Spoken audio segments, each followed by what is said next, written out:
The director of the FBI says anti-Semitism has reached record levels. Muslim rights activists say so too has anti-Islamic sentiment. Hussam Alouche is the executive director of the Council on American Islamic Relations of Los Angeles, which is based in Anaheim. So, Mr. Executive Director, thanks for taking the time. We have reported at length about the tragic murder of a 6-year-old Muslim boy in the Midwest who was the victim of a hate crime. But my guess is there are other cases, in your opinion, where anti-Muslim bias has been underreported.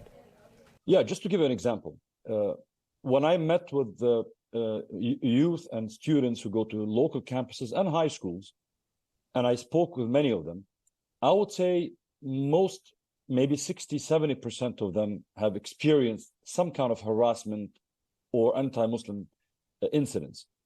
And when I asked them, have you reported it?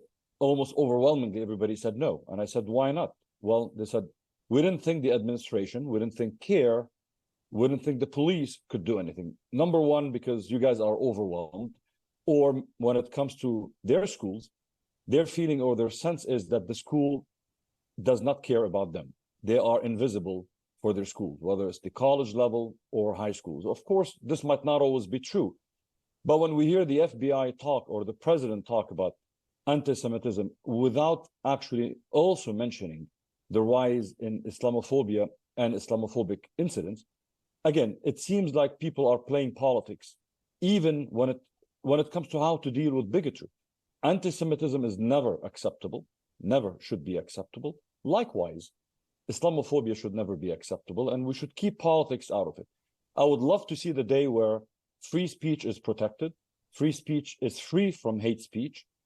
Those who engage in political activism do it without the fear of being penalized, threatened, intimidated, or attacked in any way, shape, or form. And I mean that for both. I as someone who was active during college years, as someone whose kids were active during college years, and I encourage people to be, because that's the conscience of the nation. You know, young people being activists, that's what defines our history in challenging abuse and injustices here and abroad.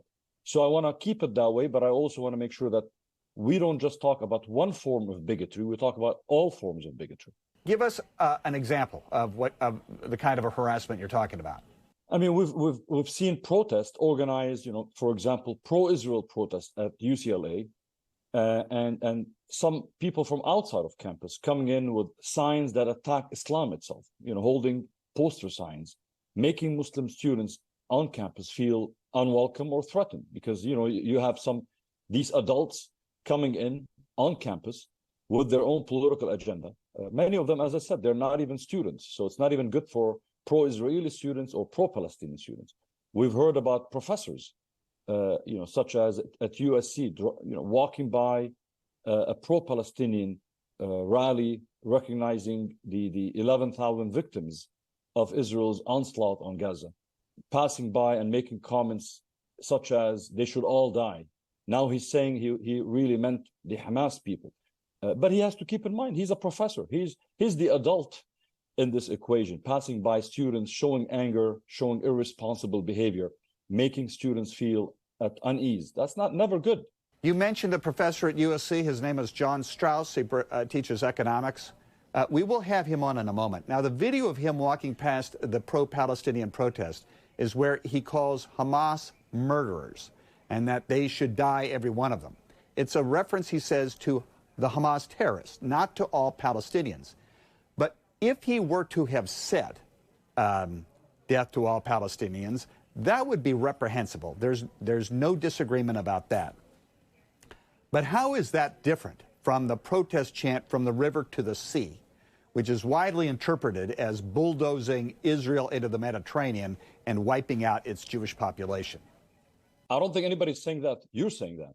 Nobody's talking about bulldozing anybody. It means that historic region of Palestine, which what even Israel calls, even when the European settlers from Europe came and moved to Palestine, they called it moving to Palestine. That region is called Palestine, the way this place is called America. When we say it's free, that means it's free for everybody.